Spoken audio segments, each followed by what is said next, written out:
Musique. Isaac Manor fut jadis un ingénieur logiciel prospère et un homme dévoué à sa famille, vivant paisiblement en banlieue.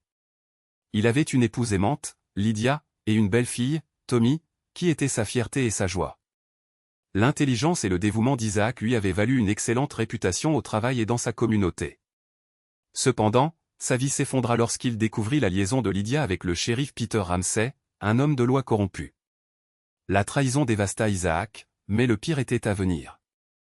Ramsey piégea Isaac pour violence domestique, ce qui mena à un procès rapide rempli de preuves fabriquées et de témoignages forcés. Isaac fut condamné à 5 ans et demi de prison, perdant tout ce qu'il avait construit.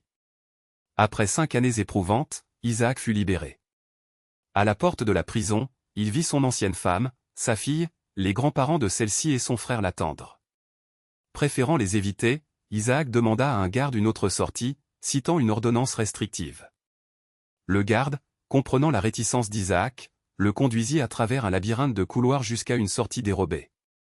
Dehors, Lydia demanda à un garde des informations sur la libération d'Isaac, apprenant qu'il était parti par la porte de derrière. Elle commença à pleurer, réalisant qu'il ne voulait aucun contact et se souvenant de l'ordonnance restrictive. Isaac marcha d'un pas rapide vers la gare routière, réfléchissant aux 6 dernières années. Jadis un homme heureux, marié à Lydia depuis 18 ans et adorant sa fille Tommy, Isaac avait été un ingénieur logiciel de 40 ans avec un talent pour la création de robots à apprentissage automatique et le développement de systèmes de sécurité sophistiqués. Il avait besoin d'une sécurité robuste pour son travail lié au gouvernement. Sa maison, assez grande pour une famille, disposait d'un vaste jardin et d'un bureau bordant une réserve naturelle.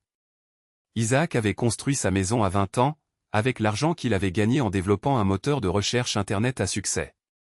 Isaac était un homme ordinaire, mesurant 1,88 m et pesant 86 kg, avec des cheveux blonds foncés et des yeux marron clair. Il aimait le cyclisme et la marche, mais évitait les exercices intenses. Bien que timide, il était une personne attentionnée, charmante et pleine d'esprit, qui aimait lire et pouvait se souvenir de textes pendant des années. Il y a 6 ans, le shérif Ramsey demanda à Isaac de mettre à jour le programme des feux de circulation dedans afin de réduire la pollution. Cela conduisit à l'engouement de Ramsey pour Lydia. Quand Isaac acheva le projet et rentra chez lui pour célébrer, il trouva une voiture inconnue dans l'allée. Des invités, pensa Isaac en entrant dans la maison. Il vit sa femme le tromper avec le shérif. « Mais qu'est-ce qui se passe ici » cria-t-il. Le shérif sourit, « Oh bébé, je vous laisse tous les deux, le temps que tu lui expliques les règles. » Il se moqua. Lydia parut gênée mais hocha la tête tandis que le shérif partait en se grattant l'entrejambe. « Pouvons-nous en discuter comme des adultes » demanda-t-elle à Isaac. Isaac, désormais glacé de colère, répondit, « Je veux que tu quittes la maison, fais tes valises et pars. »« Non, tu as permis que cela arrive. Ça se terminera bientôt si tu n'es pas d'accord. Tu le regretteras si tu demandes le divorce, je prendrai tout et tu ne reverras plus jamais Tommy. »« Es-tu folle ? Tu ne peux pas croire que je vais accepter ça, » dit Isaac. « J'ai besoin de cela et ça passera, » répondit Lydia. « Tu me trompes et tu me menaces ? Je n'aime pas les menaces. Je pars et je serai de retour à 18 h. Reste avec ton amant, mais sois parti à mon retour. » Lydia, silencieuse, se dirigea vers la chambre. 5 minutes plus tard, Isaac était dans sa voiture, appelant son avocat. Le lendemain matin, Ben Green, l'avocat d'Isaac, arriva. Ils étaient amis, il était donc facile de se rencontrer tôt. « Café » demanda Isaac. « Oui, noir avec de l'eau. »« Ton café est trop fort. »« Quel est le problème urgent » demanda Ben. Isaac expliqua qu'il avait trouvé le shérif Ramsey avec Lydia et les menaces qu'elle avait proférées. Ben eut l'air choqué. « Peter Ramsey, c'est grave. Il est corrompu et tu dois te protéger. » Isaac décida rapidement, « Je vais te donner procuration, imprime les documents et je les signerai. Lance le divorce. » Ben hocha la tête et, alors qu'il s'apprêtait à partir, 5 policiers firent irruption, les forçant à se jeter au sol. « Lequel d'entre vous est Isaac Manor » cria l'un d'eux. « C'est moi, » marmonna Isaac. « Vous êtes en état d'arrestation, » dit l'officier. « Pourquoi faire » demanda Isaac. « Votre femme et votre fille vous accusent de les avoir frappés. »« Quoi ? Je ne les ai pas touchés. Je n'ai pas vu ma fille depuis hier matin. » Ben intervint, « Isaac, tais-toi. Où l'emmenez-vous demanda-t-il. Deuxième rue, répondit l'officier. Fais attention, Isaac, ne parle pas sans moi, crie à Ben alors qu'Isaac était emmené. Ben sécurisa la clé USB et informa sa fiancée Anna avant de se précipiter au poste. Là, on lui dit d'attendre. 1 heure plus tard, il apprit qu'Isaac avait été transféré dans un autre poste. Réalisant l'intention de Ramsay, il appela un juge. Le juge demanda à être mis sur haut-parleur. Ici le juge Orlando. Il semble que la police empêche l'avocat de M. Manor d'y accéder. 3 transferts avant midi, c'est étrange. L'officier hésita. Il dit, non, monsieur, juste une erreur administrative. Manor est à la 2e rue. Quand M. Green arrivera, il devra avoir un accès immédiat à M. Manor, sans délai ni entrave. Maintenant, pour le compte rendu, vos noms, grades et numéros d'insigne, s'il vous plaît. Les 2 hommes transpiraient malgré la climatisation. Lorsque l'appel se termina, le chef proposa d'escorter Ben à la 2e rue, où il trouva Isaac dans sa cellule. Ben commença à enregistrer. Ben dit, Isaac, ont-ils essayé de te parler? Isaac répondit, oui, ils ont essayé de m'intimider. Ils m'ont menacé avec une matraque si je n'admettais pas avoir frappé Lydia et Tommy. J'ai refusé de dire quoi que ce soit sans mon avocat. Comment t'ont-ils traité? Je n'ai pas eu le droit de boire ni d'utiliser les toilettes jusqu'à ce que tout s'arrête soudainement. Ils m'ont donné une tasse de thé dégoûtante. J'ai peur de ce qui va suivre. Désolé Isaac, tout cela est trop bien planifié. As-tu été transféré? Non, je suis ici depuis mon arrestation. Ben prit une profonde inspiration. Il dit, je confierai ton affaire à un collègue plus adapté à cela. Je m'occuperai de ton divorce. Es-tu d'accord? Isaac répondit, oui, c'est bon. N'oublie pas ta procuration. 6 mois plus tard, au tribunal, Isaac n'avait aucune chance. Des preuves photographiques, des témoignages de Lydia, de Tommy et de 2 femmes inconnues le dépeignaient comme violent. Isaac ne put pas fournir d'alibi, car ses disques durs tombèrent en panne lors des tests. Il choisit de ne pas révéler son système de sauvegarde. Le procureur dépeignit Isaac comme un mauvais père et un mari encore pire. Lydia et Tommy regardèrent droit devant elle, mal à l'aise. Isaac resta impassible tandis que le jury le déclarait coupable. Le juge le condamna à 5 ans et demi de prison, avec la possibilité d'une libération anticipée dans 3 ans et demi. Isaac s'attendait à purger toute la peine en raison de l'influence du shérif. Lorsque le verdict fut annoncé, Lydia hurla, devint pâle et Tommy sanglota. Le shérif Ramsay sourit. Plus tard, une femme tendit à Isaac une épaisse enveloppe dans sa cellule, disant « Vous avez été signifié ». Isaac la donna à son avocat. 2 semaines après le début de sa peine, Ben Green rendit visite à Isaac pour discuter du divorce. L'enveloppe contenait des papiers de divorce et des papiers d'adoption pour Tommy par Ramsay. Isaac les signa malgré la douleur. Il examina les demandes de Lydia, une maison, la moitié de leurs économies, $5 000 par mois pendant 5 ans et un fonds d'éducation pour Tommy. Ben activa un brouilleur haute fréquence pour éviter l'écoute clandestine. Isaac dit, la maison était à moi avant notre mariage. C'est inacceptable. Propose-leur une somme forfaitaire d'1 million de dollars au lieu de maison ou de fonds d'éducation. Ben accepta et prépara une contre-offre avant d'éteindre le brouilleur. Il demanda des nouvelles du fonds d'investissement. Isaac répondit, je l'ai mentionné, mais je ne lui ai jamais dit le montant. La ville a-t-elle payé la mise à niveau du programme des feux de circulation? Je ne pense pas, répondit Ben. Rappelle-leur que 175 000 $ sont tes honoraires. J'aurai peut-être besoin de ton aide à l'avenir, dit Isaac. Ben partit, triste que son ami fasse face à 5 ans de prison pour un crime qu'il n'avait pas commis, mais heureux de pouvoir acheter la maison qu'il voulait. Il devait extraire 175 000 $ de la municipalité. Le lendemain, Isaac fut transféré dans sa nouvelle cellule. Après le discours du directeur, il fut escorté à son emplacement. Il rencontra K2, la plus grande brute de la prison, qui écrivait sur un morceau de papier. Isaac observa attentivement et s'éclaircit la gorge poliment. K2 grogna, si tu dis à qui que ce soit que j'écris mal, tu mourras douloureusement. Isaac fut stupéfait, personne ne t'a appris? K2 parut surpris. Tu es le premier à demander. Je travaille depuis l'âge de 8 ans. Qu'est-ce que tu écris?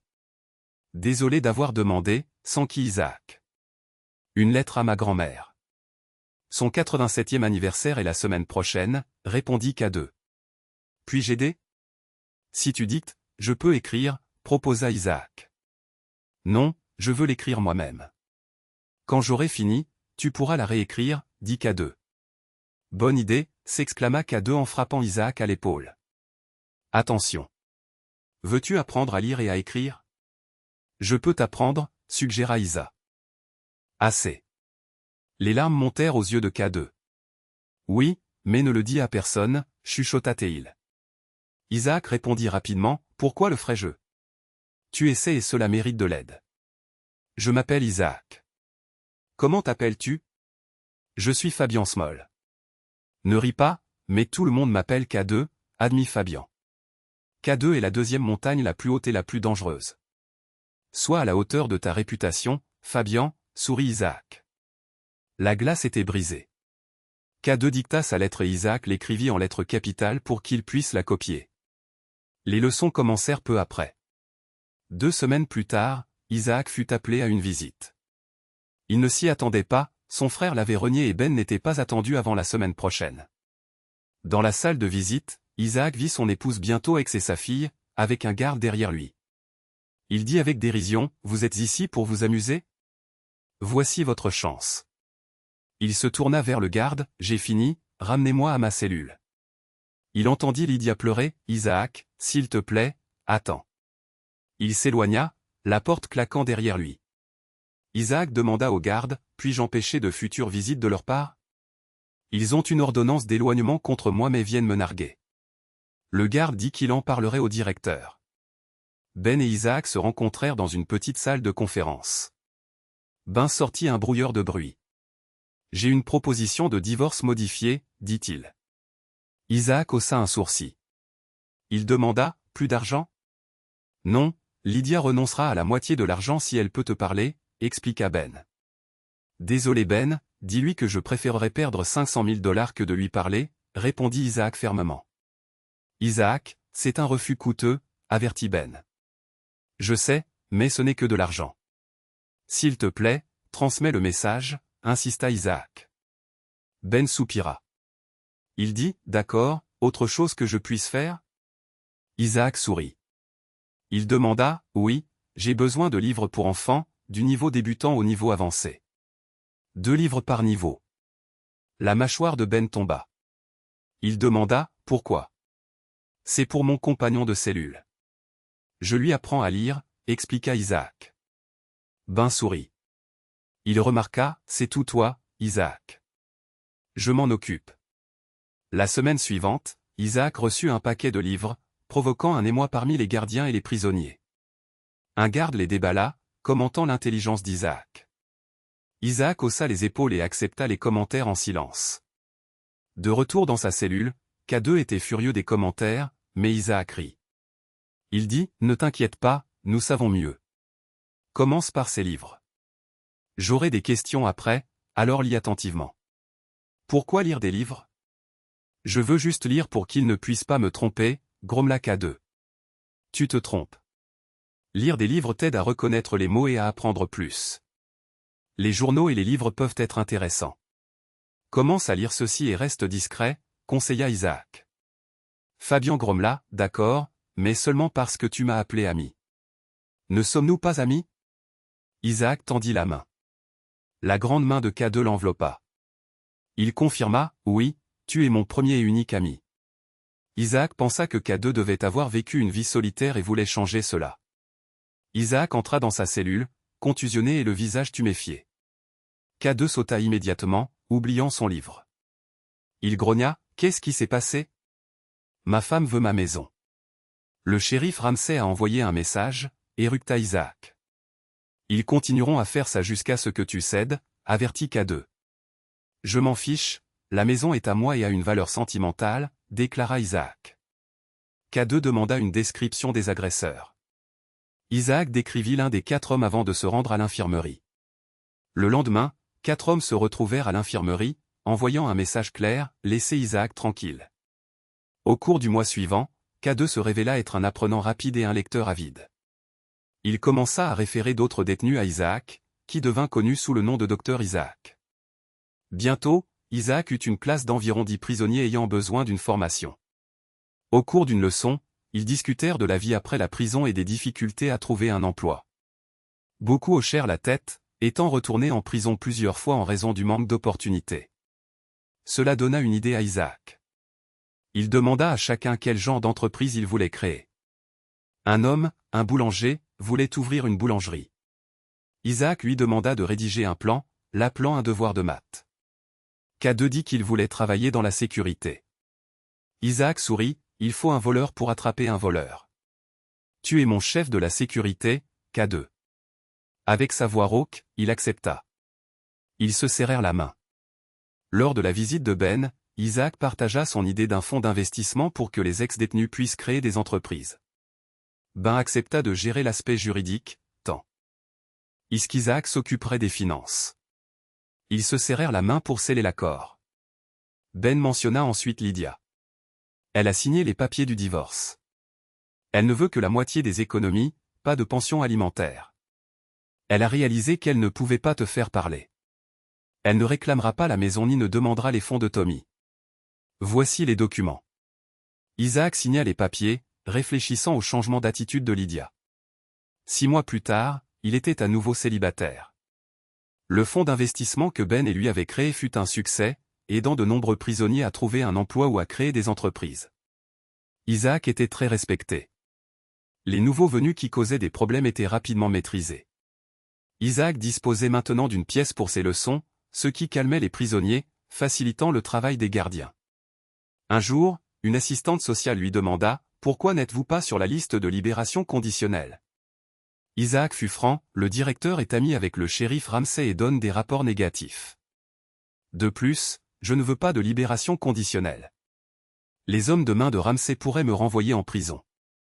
Je partirai dans 1 an et je serai vraiment libre. Vous avez peu confiance dans le système juridique, s'enquit l'assistante sociale. Non, j'ai été piégé par le shérif et mon ex-femme. Je ne peux pas le prouver. S'il vous plaît, ne me parlez pas d'un système juridique équitable. C'est tout, répondit Isaac. Oui, désolé de vous déranger, répondit-elle. Ce n'est rien. Les prisonniers sont heureux avec moi ici, ajouta Isaac. Elle parut confuse alors qu'Isaac partait. Il se rendit à son cours d'autodéfense.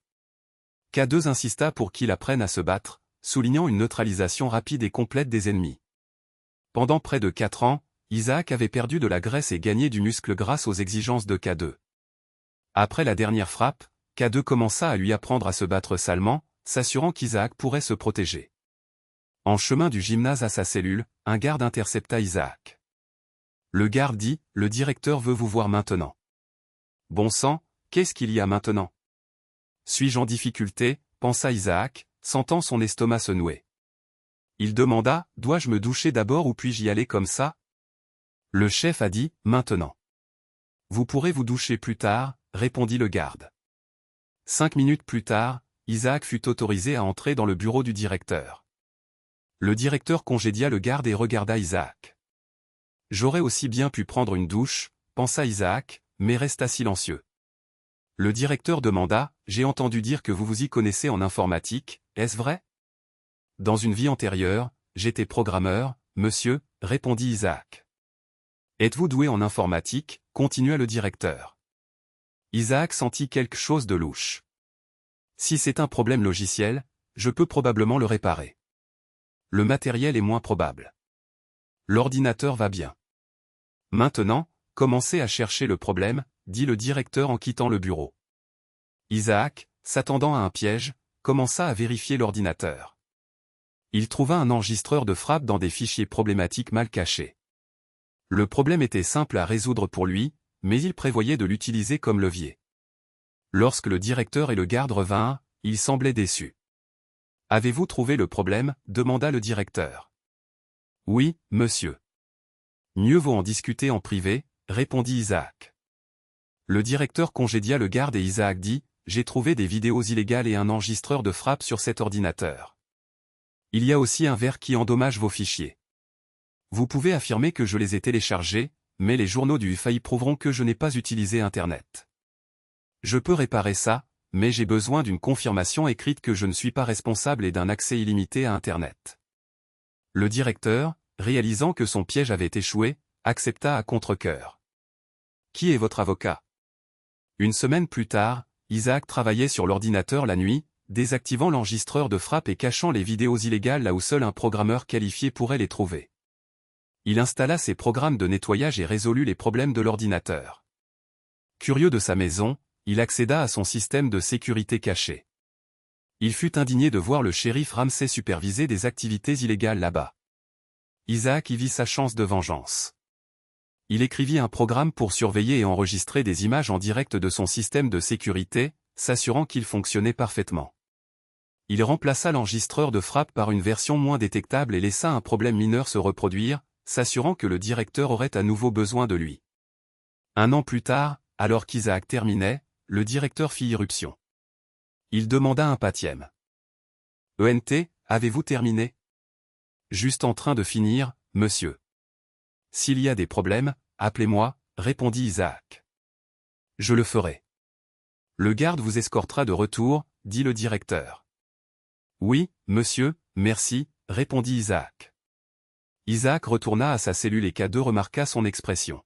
« Qu'est-ce qu'il y a? »« Tu as l'air du chat qui a mangé le canari, » dit K2. « Vengeance, Fabian. Qui est le prochain à parler à Ben Green? J'ai besoin qu'il livre une lettre. »« Tu as un stylo et du papier ?» demanda Isaac. Une semaine plus tard, une agente du FBI lut la lettre d'Isaac avec une inquiétude croissante. Isaac expliqua ce qui lui était arrivé et ce qui se passait chez lui, incluant des numéros et un mot de passe.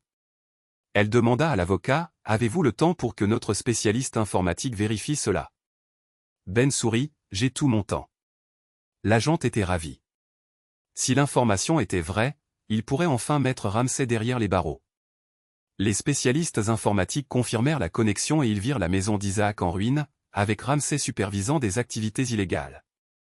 Cela confirma le récit d'Isaac.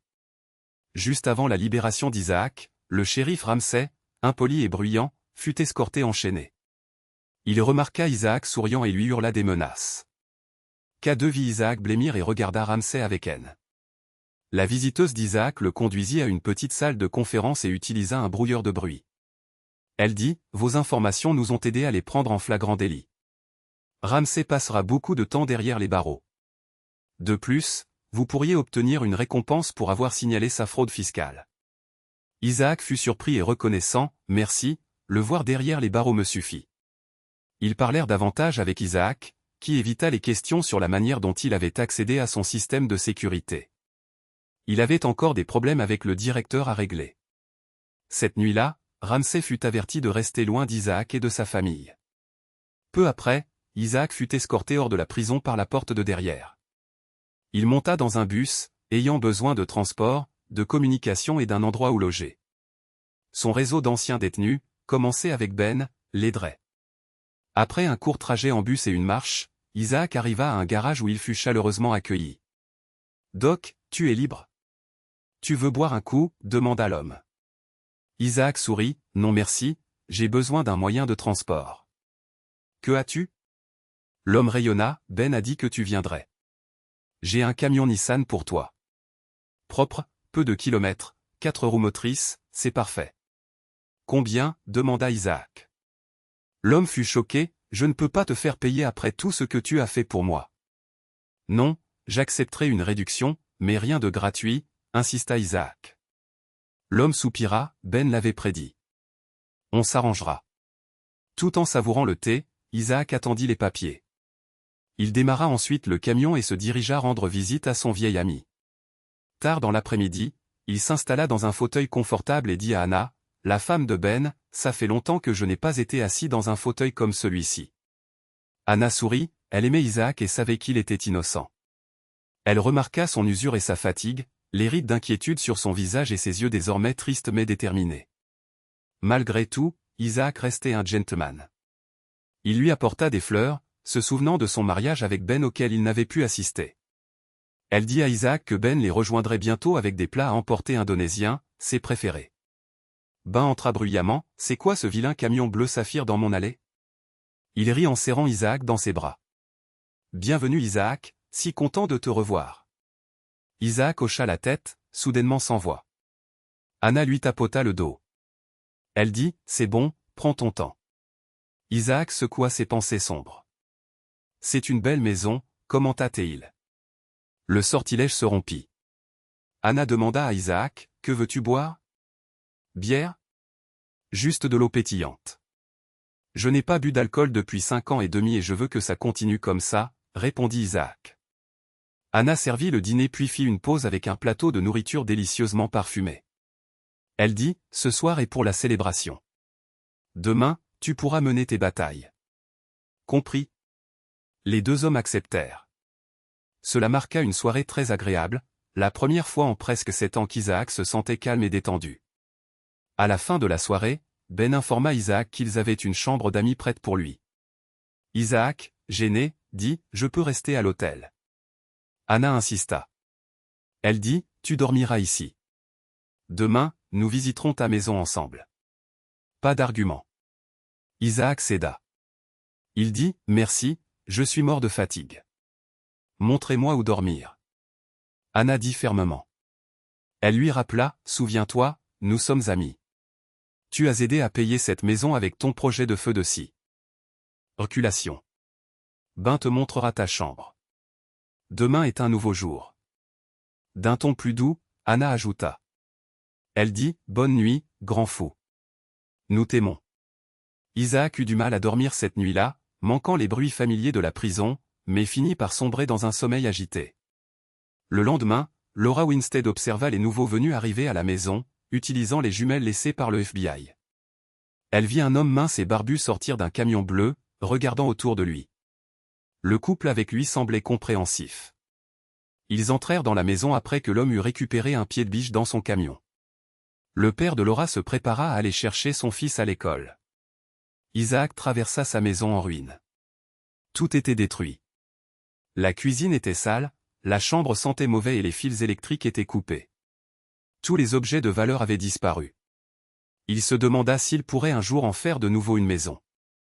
Il chercha son matériel de camping dans son camion et commença à le transporter à l'intérieur. Laura revint avec son fils juste au moment où Anna demanda quelque chose à Isaac. Isaac perdit complètement son calme. C'est bon Isaac, nous sommes là pour toi, le réconforta doucement Ben. Isaac laissa enfin paraître ses émotions, mettant beaucoup de temps à se calmer. Il serra ses amis dans ses bras et dit, merci, je ne sais pas ce que je ferais sans vous. L'état de la maison est insupportable, demanda Anna. Es-tu sûr de vouloir rester ici? S'il te plaît, viens avec nous. Isaac ricana. Il répondit, je vais bien. J'ai besoin d'acheter un nouveau téléphone et de me mettre au travail. C'est ma maison et je la ferai redevenir la mienne. Quels sont vos numéros de téléphone? Ils lui donnèrent leur carte de visite et se dirigèrent vers leur voiture. Alors qu'Isaac retournait à la maison, presque arrivé à leur voiture, Laura s'approcha. Bonjour, je suis votre voisine. Puis-je vous demander quelque chose, dit-elle. Vous pouvez demander, mais je pourrais ne pas répondre ou ne pas vouloir, dit Anna. Je suis Laura Winstead. Je vis là-bas avec mon fils de 10 ans, Timothy. Votre ami va bien? Les choses ont été difficiles ici et je suis inquiète pour notre sécurité, expliqua Laura. Ben ri, mais Anna répondit, Laura, votre quartier vient de s'améliorer. Non, Isaac ne va pas encore bien, mais il le sera. Il n'est pas dangereux. Je suis désolé, mais ça a été difficile ici, dit Laura. Isaac dangereux? Non, c'est l'une des personnes les plus gentilles que je connaisse. Il sera le meilleur voisin que vous ayez jamais eu, l'assura Anna. Anna monta dans la voiture et s'éloigna, laissant Laura perplexe. Isaac inspecta sa maison. Les fusibles du tableau électrique étaient retirés, mais le boîtier du panneau solaire de son système de sécurité semblait intact. La maison était en désordre, les meubles détruits et les objets de valeur volés. Il se demanda s'il pourrait un jour la restaurer. Prenant son matériel de camping dans son camion, Isaac commença à nettoyer. Laura, observant depuis sa fenêtre, vit Isaac avec un pied de biche. Elle se souvint de la descente du FBI et se sentit méfiante mais curieuse. Isaac appela Ben pour obtenir sa liste d'entreprises d'anciens détenus. Le lendemain matin, Laura vit Isaac travailler dehors avec un ordinateur portable. Elle fit des recherches sur lui en ligne et apprit qu'il avait passé 5 ans et demi en prison pour avoir frappé sa femme et sa fille, ce qui la laissa perplexe étant donné les assurances d'Anna. Alors qu'elle prenait le petit déjeuner avec Tim, une voiture marquée « Service ex-détenu » arriva et 2 hommes saluèrent Isaac. Laura nota leur slogan « Nous avons appris l'honnêteté à la dure. Nous offrons maintenant un travail honnête à un prix équitable. » Isaac donna pour instruction aux hommes de nettoyer la cuisine, la chambre et le bureau, jetant tout. Ce soir-là, un camion arriva pour enlever une benne à ordures. Une autre camionnette, service ex-détenu, arriva, conduite par une femme qui apporta des fleurs à Laura de la part du docteur Isaac et s'excusa pour le bruit éventuel. Laura, surprise, fit un signe de la main à Isaac. 2 semaines plus tard, la maison étant dégagée, Isaac et un entrepreneur planifièrent la restauration intérieure. La chambre d'Isaac et une partie de la cuisine étaient utilisables. Il appréciait la pluie depuis sous un auvent lorsqu'il vit la voiture de Laura en difficulté. Il prit un parapluie et s'approcha pour aider. « Bonjour, je suis Isaac Manor, votre voisin, » dit Isaac avec un léger sourire. « Oui, désolé, je suis pressé. J'ai besoin d'aller chercher mon fils Tim à l'école, mais ma voiture. » Répondit Laura. « Votre voiture ne va nulle part. Vous pouvez prendre la mienne ou je peux vous conduire, si ça ne vous dérange pas d'être vu avec un ex-détenu, » proposa Isaac. Laura, surprise, pesa les options. « J'ai plus peur de conduire votre camion. » Pourri. « Êtes-vous me donner un coup de pouce ?» demanda-t-elle. « Bien sûr, prends ton manteau. »« Je vais verrouiller la maison, » répondit Isaac. « Avez-vous besoin d'aide avec la voiture ?» chuchota Laura, gênée. « Je n'ai pas les moyens, mon exemple. » Isaac l'interrompit, « Voisine, je voulais dire aide sans contrepartie, ou juste un visage amical et un café occasionnel. » Laura, honteuse, répondit, « Je suis Laura Winstead, désolée d'être impolie. »« Oui, s'il vous plaît, si vous pouvez la réparer. » Isaac appela son contact sur haut-parleur pour que Laura puisse entendre. « Doc, comment puis-je t'aider ?» dit la voix à l'autre bout. « Salut Kate, peux-tu demander à Joey de vérifier la voiture de ma voisine ? Les clés sont dedans. » « Nous allons chercher son fils, » instruisit Isaac. « Bien sûr, autre chose, » demanda Kate. « Demande juste à Joey de m'appeler avec des nouvelles. »« Merci, » répondit Isaac. Isaac rit, « C'est bon de savoir qu'une nouvelle phase commence bientôt. »« On dirait que j'aurais besoin d'une assistante, » dit-il. Laura, gênée, demanda, « Comment puis-je faire réparer ma voiture rapidement ? » « Ne t'inquiète pas, Joey est en route avec une dépanneuse, » la rassura Isaac. « Êtes-vous leur patron ?» s'enquit Laura. « Non, je les ai aidés à démarrer leur entreprise. Ben Green et moi avons fondé IPC Scan et Excom pour aider les anciens prisonniers. C'est pourquoi j'obtiens une aide supplémentaire, » expliqua Isaac. Laura regarda Isaac sous un nouveau jour. Quand ils arrivèrent à l'école, Tim vit le camion et s'exclama, « Cool. Le camion de notre voisin. Pourquoi est-il là ? » Notre voiture est tombée en panne, expliqua Laura. Isaac se présenta à Tim, « Je suis Isaac. Si ta maman est d'accord, tu peux aussi m'appeler comme ça. Rentrons à la maison. » À la maison, Joey prit Isaac à part. « Cette voiture est un piège. Le moteur est grillé et le reste est pire. Que devrions-nous faire ? demanda-t-il. Elle a besoin d'une voiture. As-tu quelque chose de convenable ? répondit Isaac. J'ai un Nissan Rogue, mais la couleur est affreuse. Elle peut le prendre, proposa Joey. Prends juste celui-ci et change-le. Envoie-moi la facture, instruisit Isaac. Joey dit à Laura, j'ai besoin de votre voiture et de vos papiers, s'il vous plaît. Laura, au bord des larmes, dit, j'ai besoin de cette voiture, je ne peux pas payer les réparations. Ne vous inquiétez pas, Doc a tout réglé. Je vous apporterai un véhicule de remplacement ce soir, la rassura Joey. Laura, balbutiant, demanda, Isaac s'est occupé de ça ? Est-ce qu'il fait toujours ça ? Oui, Laura, c'est l'une des personnes les plus gentilles que je connaisse. Honnête, intelligent et généreux. Il ne demande jamais rien en retour. Il vaut mieux ne pas commencer comme ça avec lui. Beaucoup de gens lui doivent, expliqua Joey. Joey ajouta, je ne crois pas une seconde qu'il ait touché son ex-femme et sa fille. Ce n'est pas dans sa nature. À tout à l'heure après le dîner. Pendant ce temps, Isaac accéda au disque dur de sauvegarde et examina les enregistrements. Il vit sa femme rompre ses vœux de mariage, sa découverte et les menaces ultérieures, et Ramsay expliquant leur plan pour le piéger. La bande montrait la maquilleuse et quelqu'un appelé Doc signant des papiers. Isaac resta silencieux tandis que des larmes coulaient sur son visage. Il se sentit trahi et rembobina la séquence. Il fit une pause lorsqu'il vit Ramsay et remarqua le langage corporel des hommes, y compris le procureur et le juge. Il entendit Ramsay dire « Cet homme est une menace, il doit être réduit au silence de manière permanente. » Isaac cessa de regarder, éteignit les disques durs et appela le FBI. Quand ils arrivèrent, il leur tendit 2 disques. « J'ai besoin de copies certifiées conformes de ces enregistrements, dit-il. Ces notes montrent que j'ai été piégé et emprisonné malgré mon innocence. J'ai des comptes à régler. » Lydia travaillait comme secrétaire juridique, un emploi arrangé par Peter. Elle se sentait coupable mais s'en tint à son histoire. Sa fille lui parlait à peine. Le procureur l'appela dans son bureau où l'agent du FBI Smith montra ses accréditations et dit « Nous rouvrons le dossier d'Isaac Manor. » Lydia devint pâle. « Pourquoi ?» demanda-t-elle nerveusement. L'agent Smith montra des images de Lydia et Ramsay complotant contre Isaac. Lydia s'évanouit. Quand elle se réveilla, le procureur était menotté. L'agent Smith dit « Vous pensez pouvoir vous en sortir ?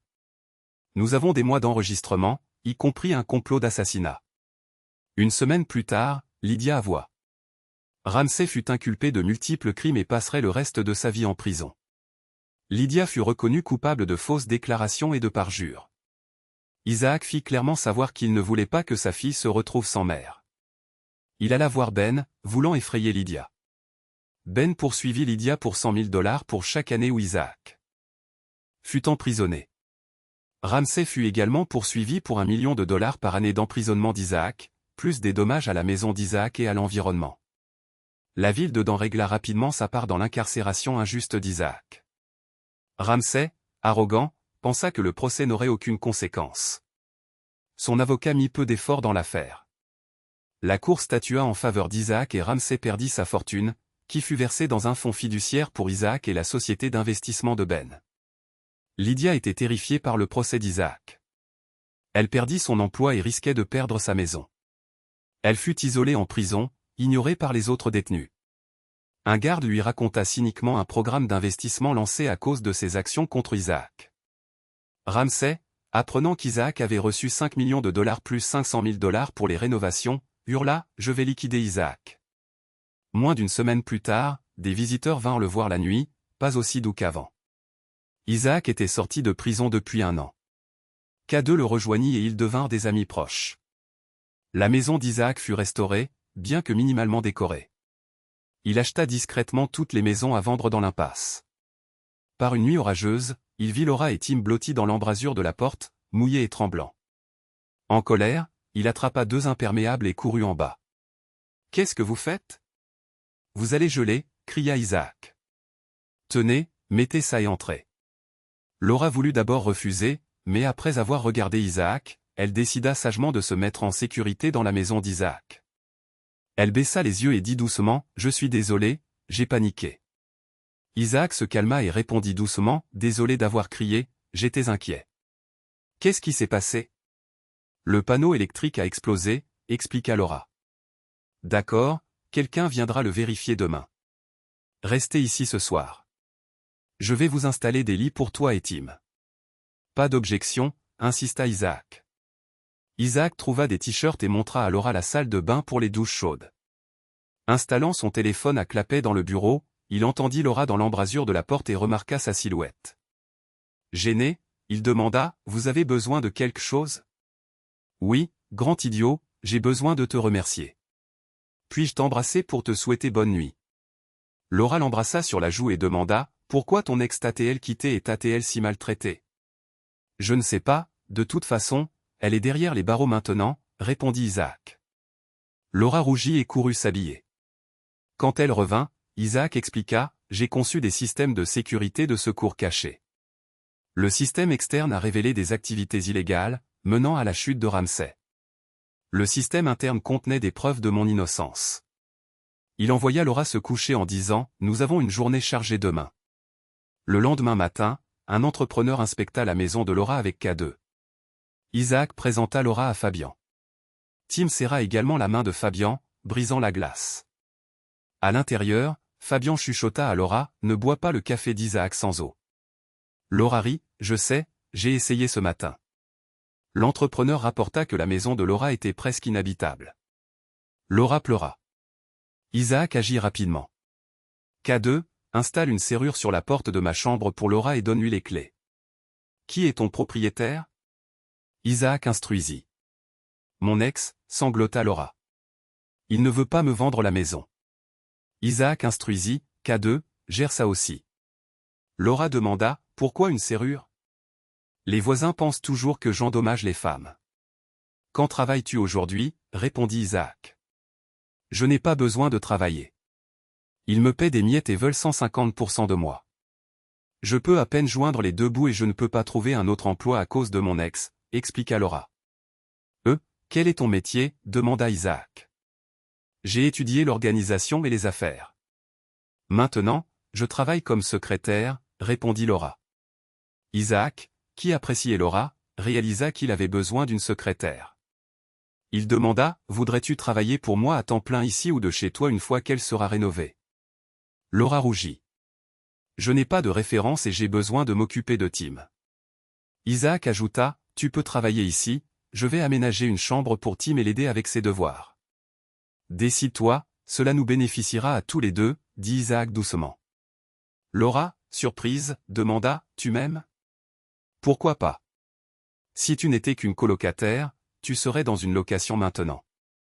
S'il te plaît, dis oui. Anna et Ben discuteront du reste, répondit Isaac. Laura serra Isaac dans ses bras, l'embrassant sur la joue. Quand est-ce que je commence? Demanda-t-elle. Maintenant. Je veux soudainement décorer ma maison. Tu peux rester ici pendant les rénovations, répondit Isaac. Oui, et Tim sera ravi. Mais d'abord, je dois quitter mon ancien emploi. Puis-je utiliser ton téléphone? Demanda Laura. Pendant ce temps, Tim trouva un vieux robot qu'Isaac avait fabriqué. Excité, il demanda, qu'est-ce que c'est? Qui l'a construit? Isaac sourit, moi. Trouvons des piles et une télécommande pour que tu puisses jouer avec dehors. 10 minutes plus tard, Tim jouait joyeusement avec le robot sur l'allée. Isaac arrangea une babysitter pour Tim et 1 heure plus tard, lui et Laura se dirigèrent vers un centre commercial. J'ai démissionné. Ils n'étaient pas contents et m'ont offert une promotion et plus de travail, dit Laura. Isaac manœuvra dans le parking. Trop peu, trop tard. Qu'ont-ils offert? Laura remarqua son inquiétude et ressentit une chaleureuse attraction. Elle le taquina, qu'est-ce que tu offres? Isaac répondit, tu commenceras avec 4000 $ par mois, logement gratuit et ma gratitude éternelle. Marché conclu, s'exclama Laura. Mais logement gratuit? Tu n'as pas encore acheté de maison. Ne sous-estime pas les compétences de négociation de Fabian, répondit Isaac avec un sourire. 2 semaines plus tard, Laura fut étonnée de la rapidité avec laquelle les équipes d'ex-détenus travaillaient. Elle commença à déménager ses affaires dans sa maison, mais se sentit un peu triste. Elle s'attachait à Isaac. Ils avaient une routine de travail solide avec du cardio et des entraînements matinaux. Laura lutta au début mais vit rapidement des améliorations. Quelques nuits plus tard, Tim annonça qu'il avait une nouvelle professeure de maths. Laura, préoccupée par ses pensées sur Isaac, remarqua une voiture dans son allée. Elle observa un moment mais fut distraite par Tim parlant du robot que lui et Isaac étaient en train d'assembler. Après une demi-heure, la voiture était toujours là. Curieuse, elle s'approcha de la portière du conducteur et frappa à la vitre. Thomasina Manor, ou Tommy, était devenu professeur de maths dans les environs. Lorsque sa mère fut emprisonnée, Tommy dut abandonner ses études d'IA et trouver un emploi. Elle avait entendu parler des travaux de construction par un élève et se sentit jalouse, se souvenant d'avoir réalisé des projets similaires avec son père avant la liaison de sa mère avec Ramsay. Après avoir trouvé l'adresse de Tim, elle soupçonna que son père pourrait l'aider et décida de le découvrir. Tommy était assise dans sa voiture avec des jumelles, observant son père. Voyant à quel point il avait vieilli, elle pleura mais eut peur de l'approcher. Sa mère avait un jour écrit à Isaac pour lui demander pardon, ce à quoi il avait répondu, « Seulement si tu me rends 5 ans et demi de ma vie, sinon, reste loin. » Soudain, on frappa à la vitre. Tommy, les larmes aux yeux, baissa la vitre. Tu ne vas pas bien. Entre te calmer. Tu n'es pas en état de conduire, dit Laura. Tim les rencontra à l'intérieur. Bonjour mademoiselle Tommy, pourquoi êtes-vous ici? Laura garda son calme. Je suis Laura Winstead, qui êtes-vous? Thomasina Manor, j'enseigne les maths à Tim. Appelez-moi Tommy, répondit-elle. Laura comprit, Manor. Il est votre père. Tommy hocha tristement la tête. Oui, je ne l'ai pas vu depuis plus de 6 ans, dit-elle et s'effondra au sol. Laura l'aida à se relever et à s'asseoir sur le canapé et demanda à Tim d'aller chercher de l'eau. Tim, va dans ta chambre, nous avons besoin de parler. Une fois Tim parti, Laura dit, tu resteras ici cette nuit. Ton père m'a appris à aider en cas de besoin. Tommy soupira de soulagement. Elle avait enfin quelqu'un à qui parler. Laura, comprenant sa question implicite, dit, je sais presque tout. Ton père n'a jamais mentionné ton rôle, juste que Peter Ramsay t'a adopté. Tommy secoua la tête, j'ai refusé d'être adopté. J'ai cessé de parler à ma mère après avoir réalisé ce qu'ils avaient fait à mon père. Quand Ramsay a essayé d'entrer dans ma chambre pendant que je m'habillais, je l'ai frappé. J'ai quitté la maison quand j'ai eu 18 ans, je ne pouvais plus appeler ça ma maison. Peu après, ma mère et Ramsay ont rompu. Laura absorba l'information, réalisant qu'Isaac pensait que sa fille avait été adoptée. Après un moment, elle dit, nous devons trouver un moyen de te réunir avec ton père. Il a toujours une photo de toi dans son bureau. Tommy regarda Laura, reconnaissant la vérité. Elle toucha légèrement la main de Laura et dit, tu l'aimes, n'est-ce pas? Rougissante, Laura répondit, oui, mais je ne sais pas si j'ai une chance. Peut-être que je peux aider. Ma mère m'a dit qu'il est très timide et ne veut pas s'imposer aux femmes. Plus il aime quelqu'un, plus il devient distant, expliqua Tommy. Tommy confirma tout cela, il t'aime. Ma mère a dû être très agressive pour s'approcher de lui. S'il te plaît, prends soin de lui. Je veux le voir heureux. Je veux le voir, mais il a exigé ses 5 ans en retour. Les larmes de Tommy montèrent à nouveau. Laura eut une nuit difficile, essayant de comprendre Isaac et d'élaborer un plan. Elle décida de commencer à s'habiller de manière plus séduisante. Le lendemain matin, Isaac s'entraînait déjà lorsque Laura entra dans le gymnase en crop top.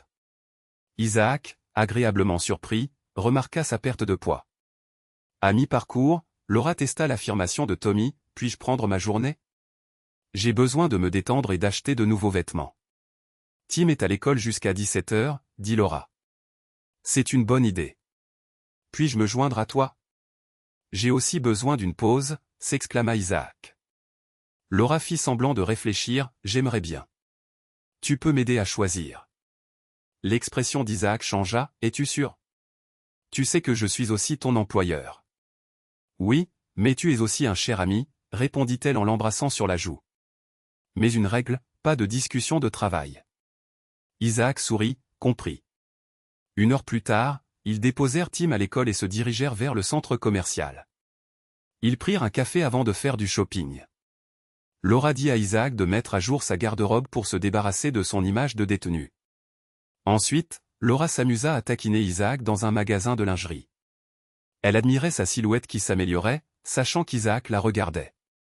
Elle essaya plusieurs robes et de la lingerie, remarquant les réactions d'Isaac. Une robe lui mettait en valeur la poitrine, attirant son attention. Une autre robe lui plaisait mais elle ne pouvait pas se la permettre. Au rayon des vêtements de sport, elle manqua le geste d'Isaac à la vendeuse. Après le déjeuner, ils se disputèrent en plaisantant à propos de l'addition, qu'Isaac paya. De retour à la maison, Laura trouva un sac supplémentaire avec son parfum préféré parmi ses achats. En déballant, elle sentit une lueur d'espoir. J'ai vraiment une chance, pensa-t-elle. Le lendemain, Laura se présenta au gymnase avec un haut différent et un legging serré. Elle remarqua Isaac la regarder à travers le miroir, mais faisant semblant de ne pas regarder. Le 3e jour, vers la fin de leur entraînement, ses yeux se remplirent de larmes. Isaac se tint immédiatement à côté d'elle, demandant « Qu'est-ce qui ne va pas, Laura? Pourquoi pleures-tu? Puis-je aider? » Pour des centimes, pour des livres, pensa Laura. J'ai un problème avec un homme. Est-ce qu'il te fait du mal? Demanda Isaac. D'une certaine manière. Le problème est que je l'aime, mais il ne répond pas à mes avances. des idées, dit Laura. Isaac bredouilla, Laura, tu t'es adressée à la mauvaise personne pour des conseils. Mais je vais essayer. S'il est si têtu, il a besoin d'un électrochoc. Il serait stupide de t'ignorer. Tu es intelligente, belle et tu as un grand cœur. Sois directe, il se rangera. Laura se leva, se tourna vers Isaac et s'assit sur ses genoux. Rougissante, elle dit, je vais être directe. Isaac, veux-tu faire l'amour avec moi ici ou dans ton lit? Isaac était confus. Quoi? Tu veux dire moi? Oui, toi, confirma Laura. Laura, tu m'aimes vraiment? Demanda Isaac. Son hochement de tête et son sourire lui firent réaliser la vérité. Oh, ça me rend si heureux, Laura. Je t'aime aussi. Je t'aime depuis que tu étais assise sale sur ton pas de porte. Pourquoi ne m'as-tu pas dit que tu étais stupide, dit-elle affectueusement. Je ne pouvais pas. Je suis ton employeur et ton propriétaire. J'ai promis sans contrepartie, juste un visage amical et un café occasionnel, tu te souviens, expliqua Isaac. Laura l'embrassa, parfois, tu es trop correcte pour ton propre bien. Maintenant, voici la chambre. Isaac lui prit la main, la conduisit à la chambre et ferma la porte derrière eux. Plus tard, Laura dit, Isaac, il est temps d'aller chercher Tim à l'école, donc l'un de nous doit se doucher. Pourquoi ne pas nous doucher ensemble, suggéra Isaac. Non, si nous nous douchons ensemble, nous n'arriverons jamais à l'heure. Je vais y aller la première et aller chercher Tim, répondit Laura. Isaac accepta à contre-cœur. Laura se doucha, s'habilla et se rendit à l'école. Quand elle arriva, Tim était avec Tommy. Laura envoya Tim à la voiture et Tommy ricana, tu as trouvé ton homme. Tu marches bizarrement. Laura rit, merci pour l'info sur ton père. J'ai presque dû le traîner au lit. J'ai promis de t'aider à te reconnecter, mais sois patiente, il est sensible à ce sujet. 6 semaines plus tard, Laura peinait pendant leur entraînement. Isaac le remarqua et s'inquiéta. Plus tard ce matin-là, elle refusa le café et préféra le thé. Quand quelqu'un passa avec un sandwich au cheddar, elle se précipita aux toilettes. Isaac comprit. Il lui dit de prendre sa journée et se rendit à un centre commercial pour visiter un bijoutier. Le lendemain matin, Laura se sentit mieux mais manqua l'entraînement, prétextant un virus. Elle arriva à son bureau à 9h30 et trouva 2 petites boîtes sur son bureau. Ouvrant la première, elle découvrit une belle montre de poche ancienne avec une chaîne en or et une note, le temps passe vite et la vie est trop courte pour être gaspillée. Un employeur se demande si son assistante personnelle lui permet de lui faire une offre. Il pense qu'elle est belle à l'intérieur comme à l'extérieur et qu'avec le temps, elle deviendra encore plus belle. Sentant une chaleur intérieure, Laura ouvrit la deuxième boîte et y trouva 3 tests de grossesse. Elle réalisa qu'elle pourrait être enceinte et qu'Isaac l'avait remarqué le premier. Elle ressentit un mélange de bonheur, d'anxiété et de surprise. Isaac apparut dans l'embrasure de la porte. Rougissante, Laura dit avec pudeur, « Oui, mon employeur peut faire une offre. » Silencieusement, Isaac prit la main de Laura et la conduisit dehors.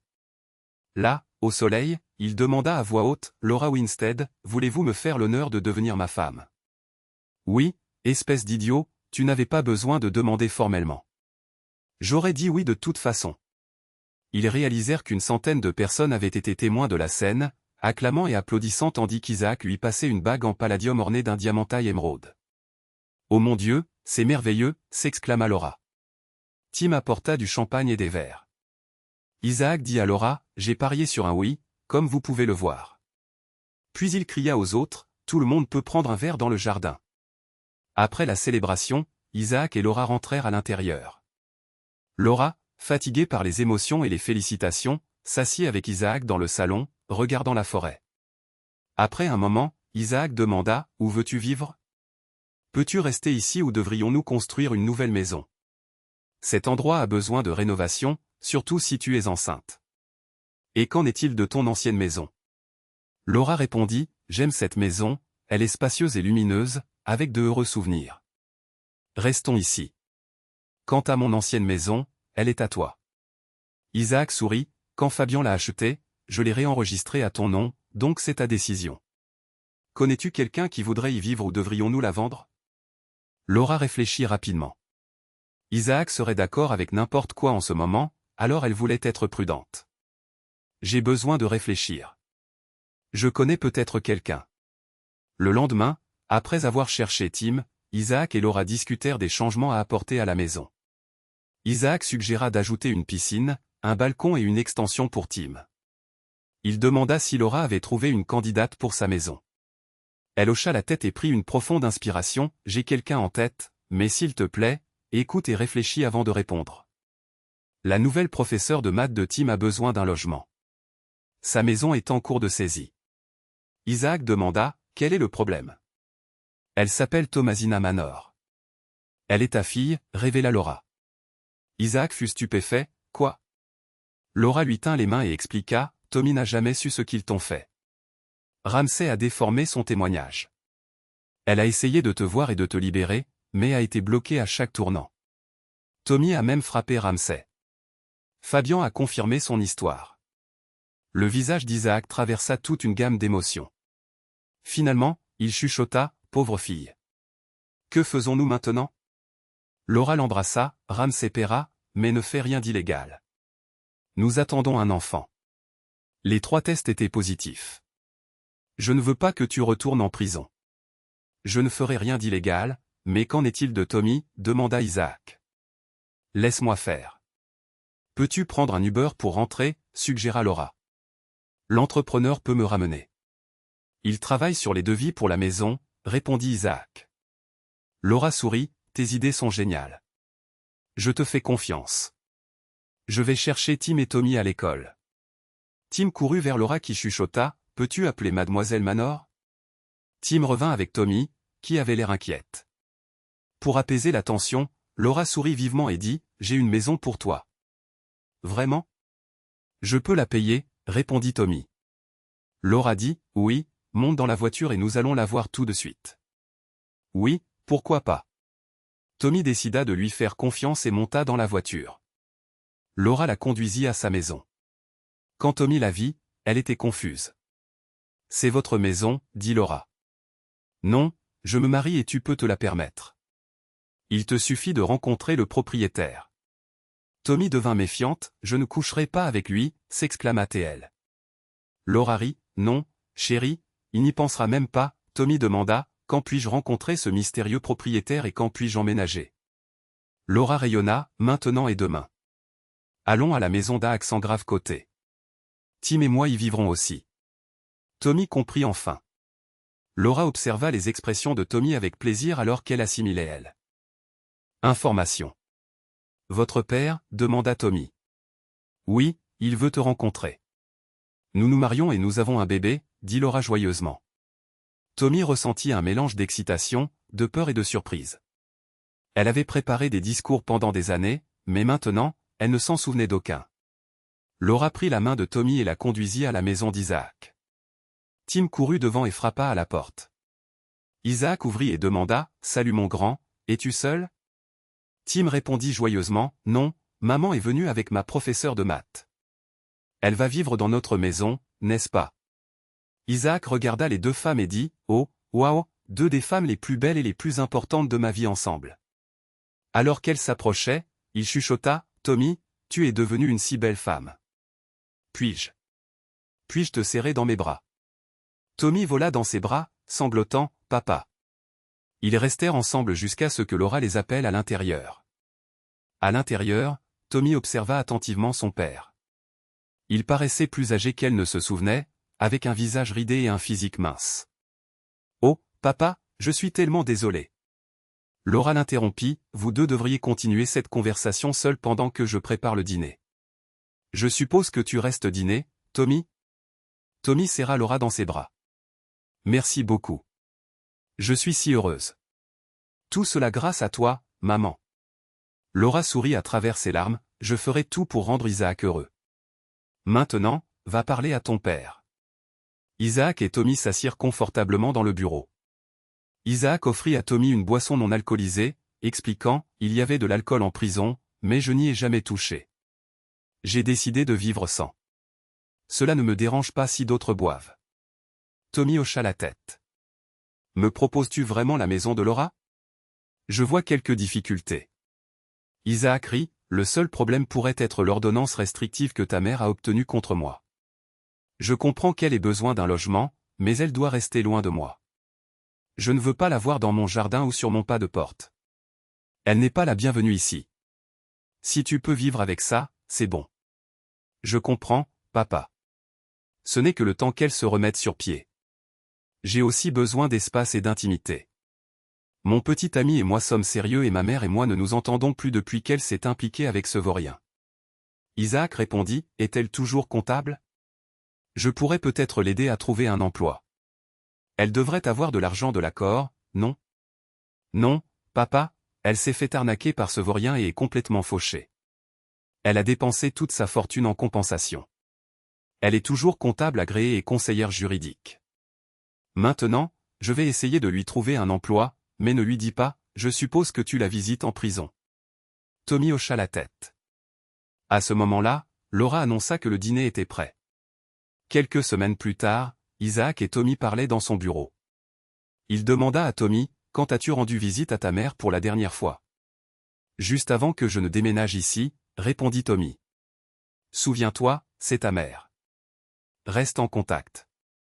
Tu pourrais le regretter si tu ne le fais pas. Avant que Tommy ne puisse répondre, on frappa bruyamment. Isaac dit, c'est Fabian, seul lui frappe comme ça, et alla ouvrir la porte. Tommy entendit la voix de Fabian, Doc, puis-je te présenter mon fils, Julien? En entendant cela, elle courut voir Laura. Pendant ce temps, Fabian continua, Julien me rend fier, malgré le fait que son père était en prison, il est devenu enseignant. Quand il a voulu te rencontrer, j'ai pensé venir aussi. Julien, gêné, balbutia, ravi de vous voir, monsieur. Mon père m'a beaucoup parlé de vous. En fait, je suis venu vous demander quelque chose. D'accord, demande, dit Isaac. Après un moment de silence gênant, Julien dit doucement, seul, s'il vous plaît. Isaac le conduisit dans le bureau et constata que Tommy était déjà parti. Il désigna une chaise à Julien et demanda, comment puis-je t'aider, Julien? Julien lâcha rapidement, monsieur, je veux demander à Thomasina de m'épouser. Nous nous aimons depuis longtemps. Avec votre bénédiction, monsieur? Isaac sourit et appela, Thomasina, je sais que tu écoutes, sors et présente-toi. Tommy entra en souriant, oui, papa. Ce jeune homme veut t'épouser et me demande ma bénédiction. Dois-je la lui donner? Demanda Isaac. Oui, s'il te plaît, papa, dit Tommy. Isaac tendit la main, tu as ma bénédiction, mon fils. Prends soin de ma fille. Il est temps de célébrer. Alors qu'il se dirigeait vers le salon, Tommy retint Isaac. Papa? Oui, ma chérie, répondit Isaac. Julien ne sait pas encore que tu seras grand-père dans environ 7 mois. Le médecin l'a confirmé ce matin. Tommy, tu me rends si heureux. Que dirais-tu? Eu d'un double mariage avec Laura et moi. Suggéra Isaac. Ce serait génial, nous pourrons en discuter plus tard, accepta Tommy. Dans le salon, Laura souriait et Fabian semblait ignorer la nouvelle. Isaac s'assit et Julien dit à Fabian, papa, je te présente ma future femme, Thomasina. Monsieur Manor vient de nous donner sa bénédiction. Pouvons-nous avoir la vôtre aussi? Le visage de Fabian s'illumina, oui, bien sûr, si c'est ce que vous voulez.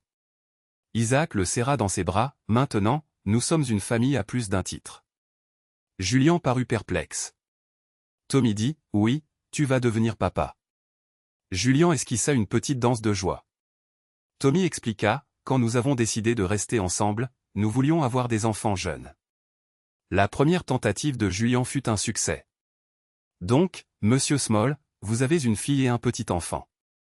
2 semaines plus tard, Lydia rencontra Tommy. Tu es radieuse, Tommy, dit Lydia. Oui, maman, j'ai un logement et je me marie, répondit Tommy. Où habites-tu et quand a lieu le mariage? Demanda Lydia.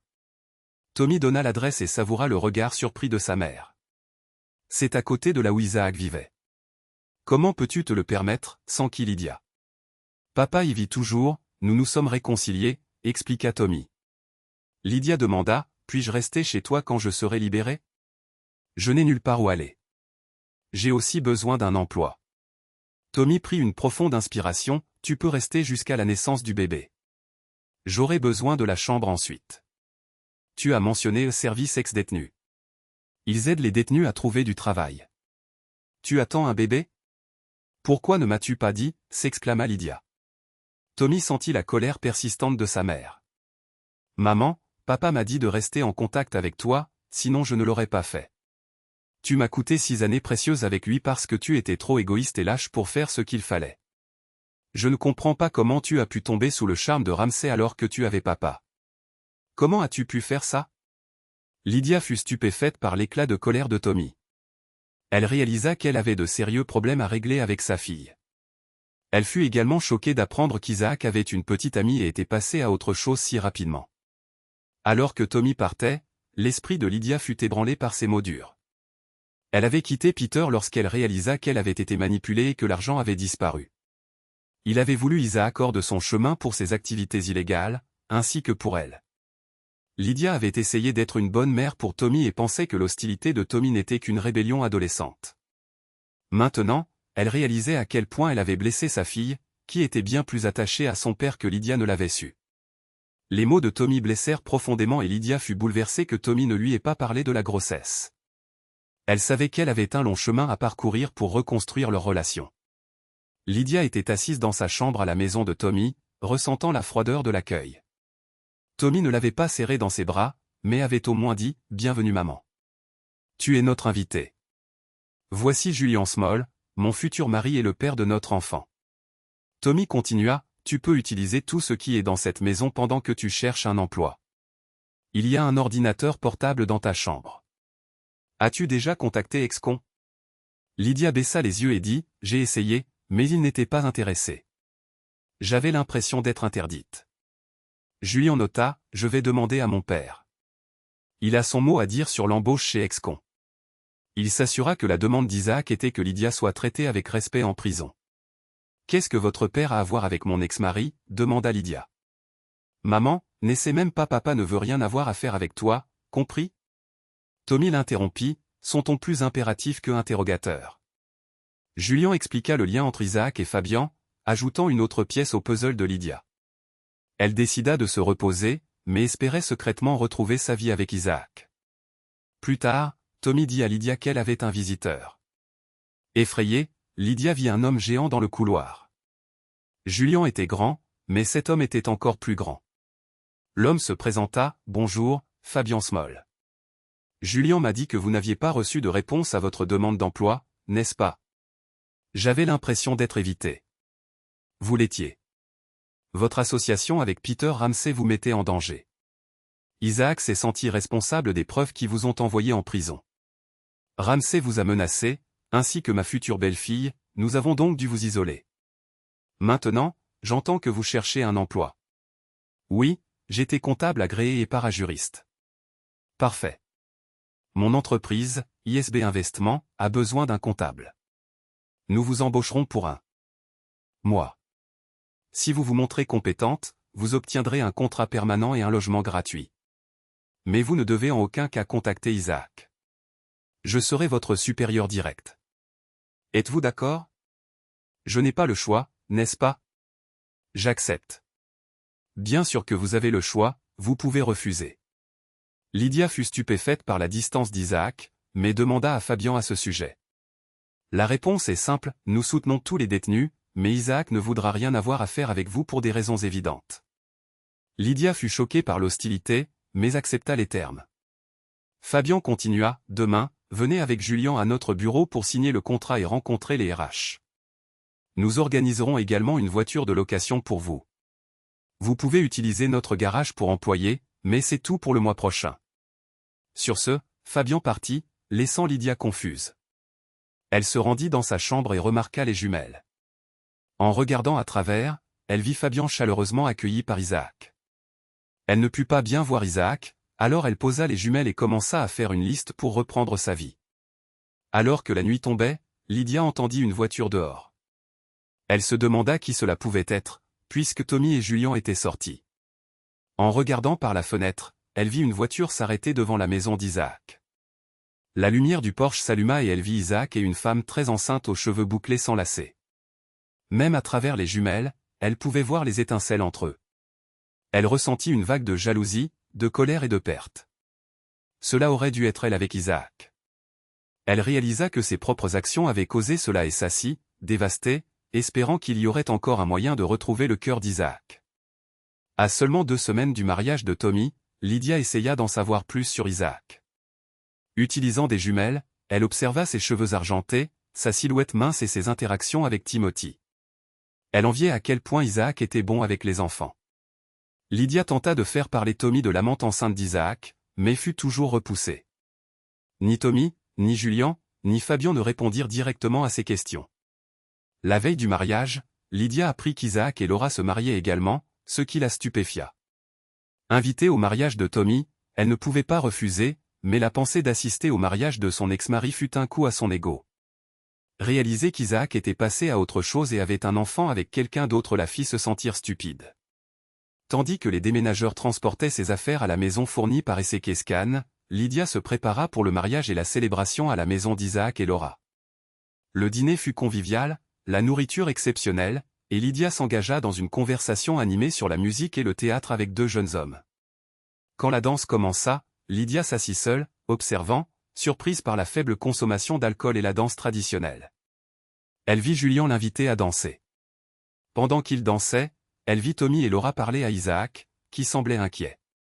Quand la danse se termina, elle sentit un léger contact sur son épaule et vit Isaac de près.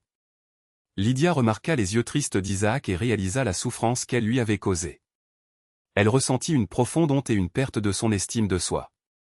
Quand Isaac lui demanda de danser, elle s'accrocha à lui et commença à sangloter, s'excusant pour la douleur qu'elle avait causée. Isaac répondit, « Lydia, je suis content que tu montres des remords. Nous dansons parce que les femmes que j'aime m'ont convaincu d'avoir de la compassion pour toi. Je te haïssais jusqu'à ce que je rencontre Laura, qui a comblé le vide avec son amour.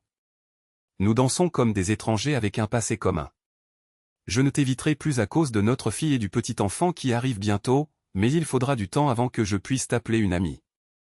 Souviens-toi, j'ai des gardes qui te surveillent de près. » Lydia réalisa à quel point Isaac se sentait différent maintenant, fort et endurant. Elle regretta ses actions passées et le prix qu'elle avait payé. Au lieu d'être proche de sa fille le jour de son mariage, elle se sentit comme une étrangère. La dépression s'installa en elle alors qu'elle s'accrochait à Isaac, pleurant ce qu'elle avait perdu. Isaac vit la chute d'une femme jadis fière et dit doucement, « Il y a des gens qui vont t'aider. J'ai fourni les bases, le reste dépend de toi. » Tommy, remarquant l'état émotionnel de Lydia, proposa de la laisser passer la nuit ou d'organiser son retour à la maison. Lydia choisit de retourner dans sa nouvelle maison avec Ben et Anna. Pendant le trajet, Anna dit à Lydia, « Tu es seule et tu dois payer pour tes erreurs. Nous t'avons vu réaliser ce que tu as fait à Isaac ce soir. Il a détruit Ramsay, mais il ne veut pas priver sa fille d'une mère. Nous t'offrons des conseils pour comprendre et gérer les conséquences. Si tu es d'accord, dis-le à Fabian. » Arrivée à la maison, Lydia s'effondra sur le canapé, submergée par le remords et la perte. Elle réalisa qu'Isaac était passé à autre chose et avait trouvé le bonheur. Maintenant, elle devait essayer de faire de même. Musique à applaudissements, musique à applaudissements, musique.